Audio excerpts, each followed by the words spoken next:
Heading in the right direction. Heading in the right direction. Heading in the right direction. Heading in the right direction. Heading in the right direction. Heading in the right direction.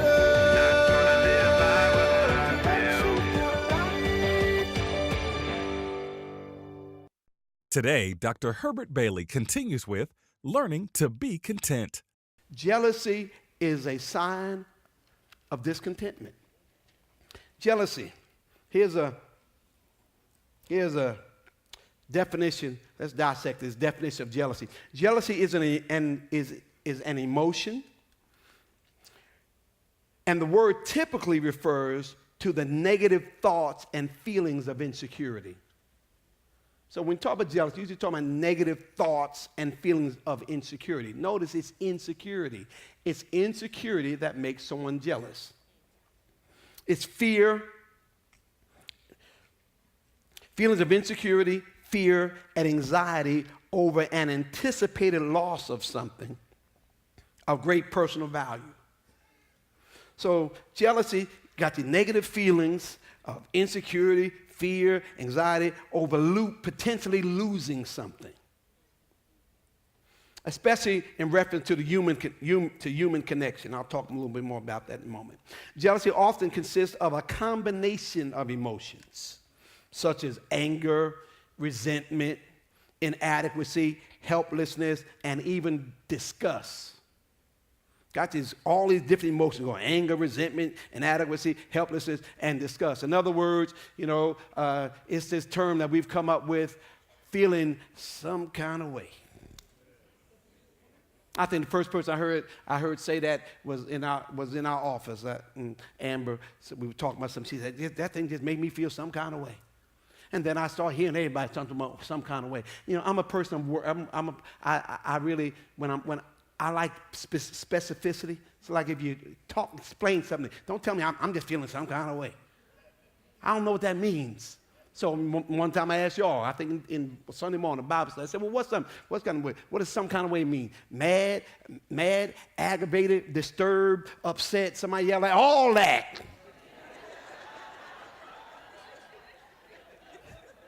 So when you're feeling some kind of way, you're feeling all that. But I mean, in order for me to help you, I need, what are you feeling here? Okay? But jealousy is one of those feelings where you sometimes you can't put your finger on it, but you're feeling some kind of way.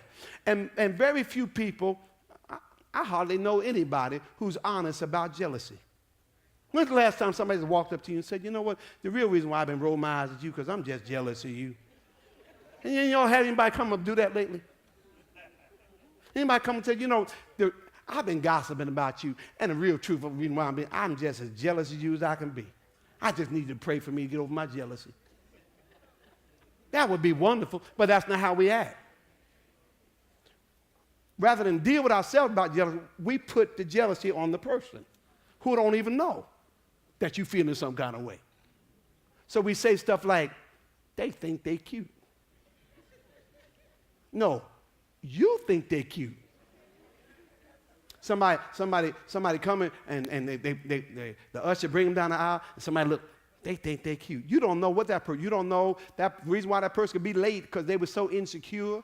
They were just worrying about people looking at them, and they finally got enough courage to come to church. And you thinking that they think they're cute. No, you think they're cute. And so jealousy is something you really have to ask God to help you judge, because most of the time people just don't volunteer and say, that's why I was talking about it. That's why that's why I've been gossiping about you. That's why I've been avoiding you. That's why I look at you with disgust and all that, because I'm jealous. And so we got all these emotions going on. And when you are content, contentment shields you against jealousy. When you're content, you don't feel insecure. When you're content, you don't feel fearful. When you're content, you're not anxious about your future. When you're content, you're not worried about somebody else having something that you like, admire, or want. And some of y'all have these people y'all calling, y'all came up with this term, frenemies. A frenemy is a friend who's an enemy. Now, you can't be both to me. It's like a saved sinner. Which one are you? Are you saved or are you sinner? Now, you can't be my frenemy. You can either be my friend or you can be my enemy. Okay? Once I know you're my enemy, I guard myself against you. Okay? I keep you at a distance. I watch my back against you. My friends are supposed to bring close. Now, I don't want to bring somebody close and you kind of like me. You know? Sometimes you like me, sometimes you don't. No, you can't because then you're going to be schizophrenic, and one minute you're smiling at me, next minute you're stabbing me. So all you folks who got these frenemies, you know, there's a real good book, Pastor March. I started reading, then I kind of paused because I was preparing for the marriage conference. Pastor March, I think, is finished it. It's called Safe People. It's about Townsend and I can't remember the author. But some of y'all, you really need to, because you're always getting upset, getting disappointed, getting disillusioned because I thought that was my friend. I thought that was my friend. And know what the problem is? You have very poor character discernment. Very poor character discernment. If you get good character discernment, you don't have to be in a relationship 6 months, 2 years, 3 years, and then find out somebody's a cheater. You saw signs, if you have good character discernment, you saw signs of cheating all along. Y'all don't like me now. You just need better character discernment. The Bible said Jesus committed himself to none of these folk because he knew what was in them early on. And so you need good character discernment. If you get good character discernment, you won't be having these frenemies. Are y'all listening to me? Everybody say, I'm going to get rid of all my frenemies. Okay? I discovered that jealousy is perverted admiration. Y'all heard me say when I first came up with this concept that the Lord gave me, because years ago, it was well over 10 years ago, we went down my first time went down to North Charleston, and I was ministering for my friend Pastor Riley. And I went down to his church, and we had been friends and associates for several years, going to conferences together in our fellowship around Pastor Dollar and all that. And so he invited me to come down there and preach. And so we went down and preached, and, we came back. We had a staff meeting after that. Boy, and our staff, they just started raving about Pastor Riley's church. They said, did you see that carpet?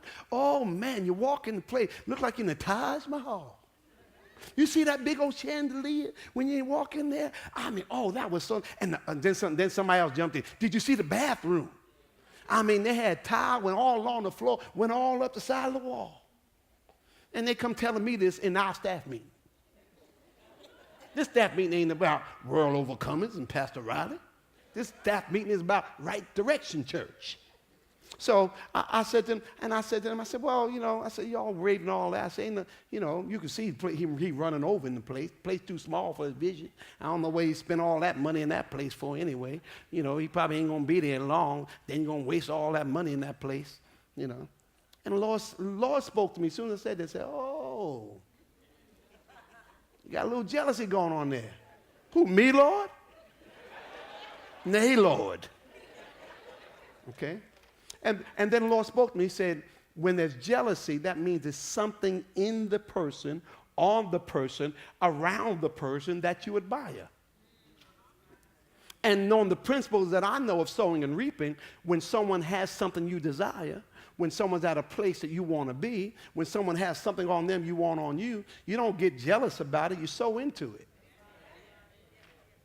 So the Lord spoke to me and said, send him $1,000. I was probably sending him back my honorarium, at least half of it or something. So I called him. I said, Lord spoke. I didn't tell him why. I said, man, the Lord told me send you $1,000.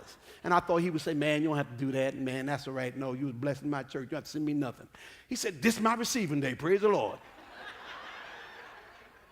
So I sent him back $1,000. The Lord said to me, now, whenever you feel, basically, what I now know he said, whenever you feel in some kind of way about somebody like that, send them a seed. That was over 10 years ago. I got cured, y'all. Because the Lord told me, whenever I feel that, give somebody $1,000. Yes, sir, that will cure you quick. I ain't been jealous in the last 15 years. But what the Lord showed me, that's perverted admiration. And rather than saying that sister look cute or that brother think he all that, why don't you go up and say, man, that's a nice tie you're going. I like the way you put that together. Okay? Or you tell that sister, man, that's a really nice dress on. Or I really like your Indian weave. You know what I'm saying? Just tell him. Rather than tell me she thinks she cute because she got Indian weave. My thing look like an old horse. Maybe it's just time to sew.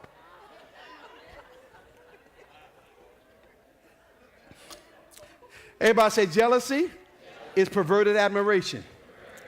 Proverbs 6:34. Proverbs 6:34 says us we got to deal with jealousy, which is a sign of discontentment. He says, for jealousy is the rage of a man. Jealousy is the rage of a man. Therefore, he will not spare in the day of vengeance.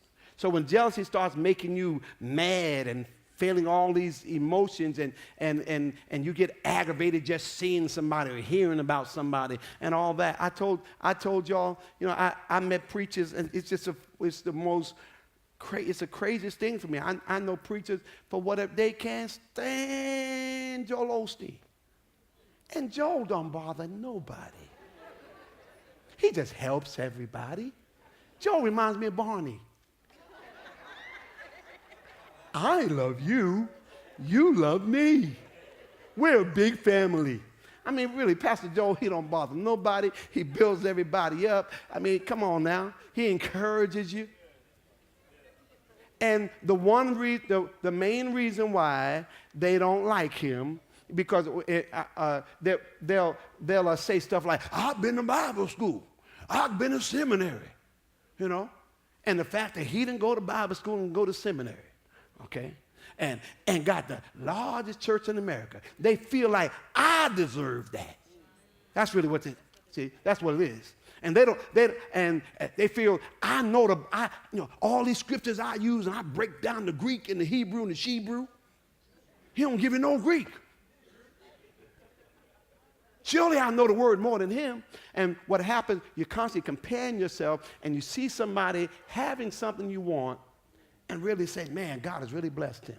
I'm telling you, man, the blessing of the Lord is on his life.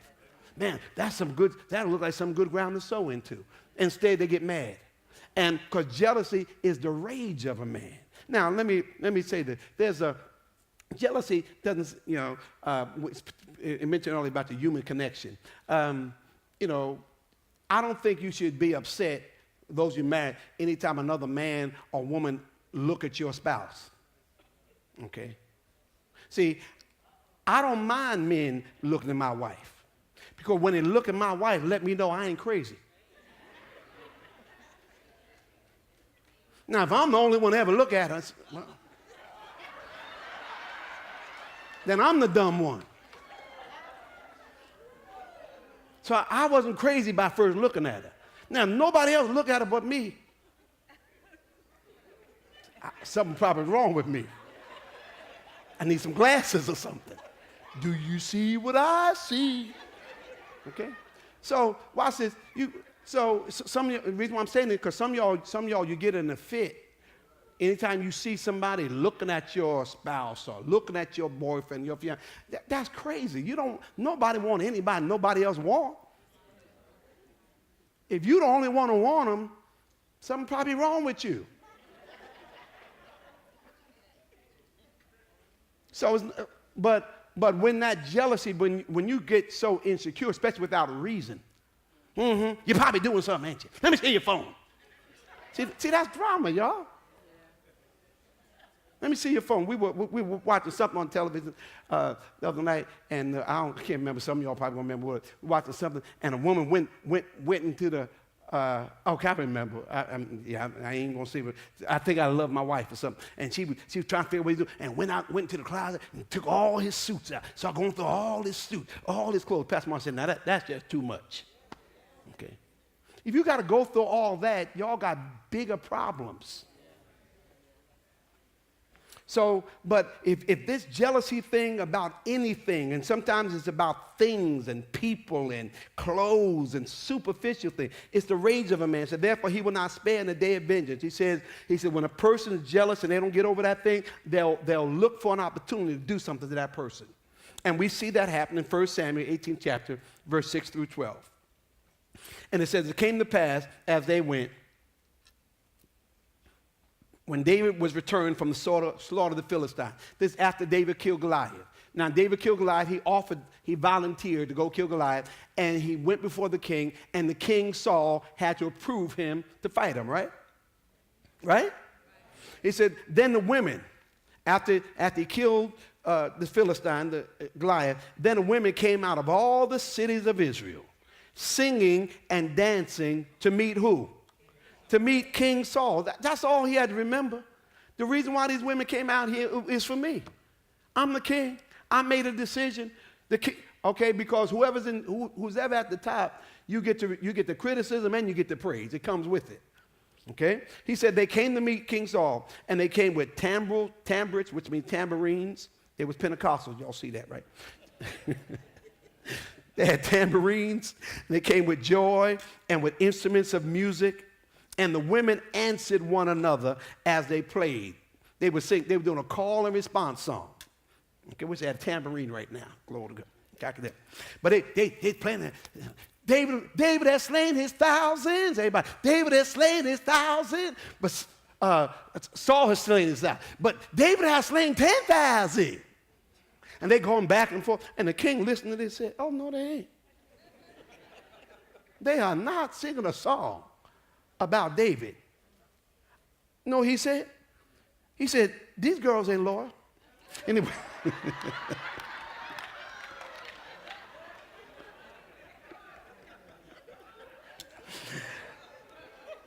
Saul has slain his 1,000 and David is 10,000. Verse 8, and Saul was what? Very wroth. He was upset. He was mad. And the saying displeased him, and he said, they have ascribed unto David 10,000, and to me have ascribed but thousands. And what can he have more but the kingdom? What's talking there? Insecurity. What can he have more but the kingdom? See, those of you in leadership, you can't be insecure that somebody around you may have more talent than you, may have more charisma than you. You got to be smart enough to use them and put them in a place that you both shine. Amen. I've watched this thing. I seem like I've watched this thing with some particular pastors and leaders. The only people they will ever let get up is people can't hardly put two words together. And it seems like they do that just so they can shine all the time. They don't want nobody around them who's too articulate, no one who has any kind of charisma. See, what I settled this. God used Herbert and Marcia Bailey to found Right Direction Church International. Nobody can do what we do. Okay? I don't care who comes along or doesn't come along. Nobody has the history with my children that I had. I don't care what other man comes along. No other man can do in their lives what I've done as their pastor. As their father, okay? And surely with my wife, can't nobody do Marcia like I do Marcia. Because she's my friend, okay? You got to learn to be secure to know you are who you are. God's given you what he's given you. And otherwise, there's always going to be somebody you're always going to be insecure about. And that's what happened with Saul. And he let this come out of his mouth. And he said, what can he have more but the kingdom? That was his fear talking out of discontentment and insecurity. He should just realize, hey, what God has for me is for me. You think he might have said, well, hey, whenever the time comes, whatever God has for me is for me. Because remember, he didn't ask to be king anyway. God chose him. Verse 9, and Saul eyed David from that day forward, and it came to, he eyed, everybody say eyed him. You all remember the Falkers? First he said, I got my eyes on you, David. And verse 10, and it came to pass on the morrow that the evil spirit from God, meaning God allowed an evil spirit to come upon Saul. And he prophesied in the midst of the house, and David prayed with his hands, the harp, as at other times, and there was a javelin or a spear in Saul's hand. And Saul cast the javelin, for he said, I will smite David even to the wall. I'll nail him to the wall. And David avoided out of his presence twice. And Saul was afraid of David because the Lord was with him and was departed from Saul. Look, somebody say, don't be scared of me because God with me. He said, David, and Saul was afraid of David because, and watch this. Can y'all picture this man jealous? That evil spirit rise up at him, and Saul's just playing that thing, trying to calm that spirit down. All of a sudden, that spirit jumps and throws a spear at him. And y'all remember a couple years ago when the former President Bush was over in Iraq, one of those Syrian countries or something, and they tried to throw the shoe. He said, whoa. He said, whoa. All of us thought Bush was a nerd until we saw those moves. Like, hey.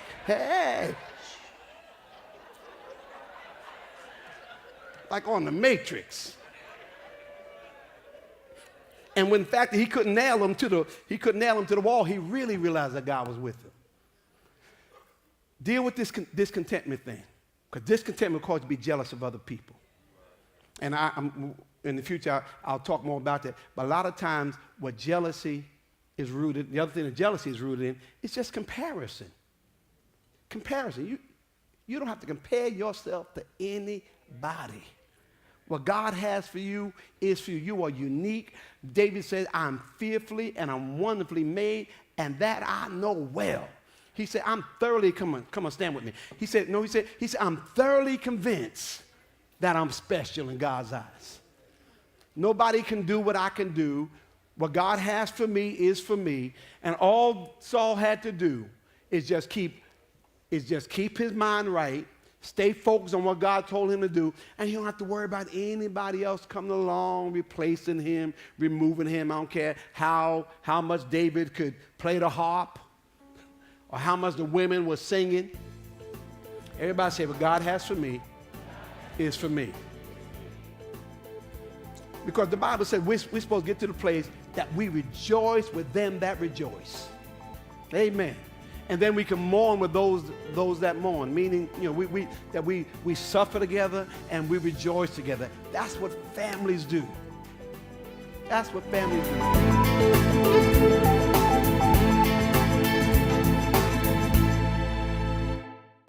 Are you content with where you are in life? Or do you find yourself being dissatisfied with your circumstances? Being content does not mean that you settle for less, but you learn to appreciate and not be anxious in your current state. Dr. Herbert Bailey helps to identify the root causes of discontentment so that you can learn to enjoy your life. Order these resources today for your love gift of $30 or more. Just call 1-877-798-LIFE. or go online to rightdirection.info. Ask for Learning to Be Content. God created us to win. I've been created with the attributes of God. I've been created with the DNA of God. God created you to dominate. God created you to win, and then he blessed you and enabled you to do what he created you to do. What the enemy wants me to believe is my reality. It's not my reality. Hallelujah. Can I tell you something? This thing that you're walking through right now is not the final chapter of your life.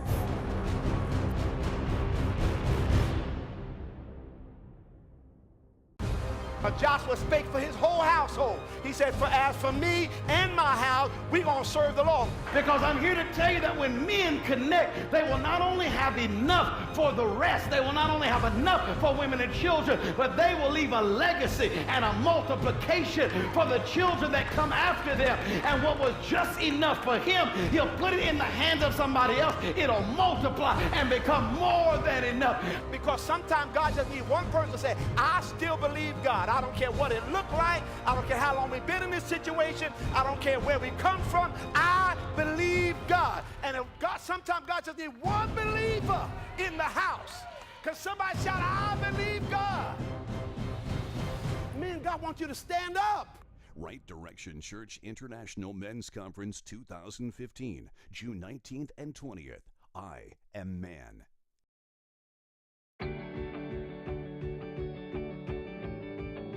Everyone wants to be a part of a church that's relevant, and not just relevant for them and their age group. You want to be relevant to everybody. And that's one of the things that I've seen here at Right Direction the entire time I've been here. In our lives, when we joined here, he came first because of an illness. I was in another state, and then I came back and joined him. So there was a lot of mending that had to be done on an intimate level that I don't think we might have been able to mend so seamlessly had it not been for Pastor Bailey and Pastor Marshall Bailey. Pastors, they challenge you to step up, even vocally with your language. And many days he had told me, Pastor Highsmith, you need to elevate. And because of that, those challenges, I'm able to elevate my mind, which gives me the chance to elevate my life. Here, I'm in my assignment. Well, we know, that if you're in your assignment, you're going to be one of the wealthiest persons to ever live, because you're doing what you're supposed to do. You're doing what you was born to do. It's without toil.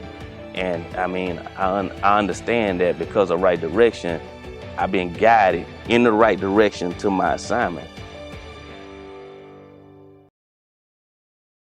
Next time on Daily Direction. I will humble myself before him. I will do what he wants me to do. I'll go where he wants me to go. I'll say what he wants me to say. And I'm glad I said that. And I will stay where he wants me to stay until he moves me. I humble myself before him. Humble is the form, the Bible said Jesus humbled himself and took upon himself the form of a servant. So being humble, it refers to having a servant's attitude. If you are in our area, come join us at one of our 3 locations. In Columbia, South Carolina, Sunday morning worship is at 7:30 a.m. and 10:30 a.m. Wednesday Bible study is at 12 noon and 7 p.m. Friday Women's Bible study is at 12 noon. Our worship center is located at 3506 Broad River Road in Columbia. In Orangeburg, South Carolina, join us with campus pastors Trey and Katie Brave for Sunday morning worship at 10:30 a.m. and Tuesday evening Bible study at 7 p.m. We're located at 990 Willington Drive in Orangeburg. In Florence, South Carolina, join us with campus pastors Dwayne and Denise White for Sunday morning worship at 10:30 a.m. and Tuesday evening Bible study at 7 p.m. We're located at 1507 King Avenue in Florence. Please email your testimonies to praisereport@rightdirection.info, or letters can be mailed to P.O. Box 21672, Columbia, South Carolina 29221.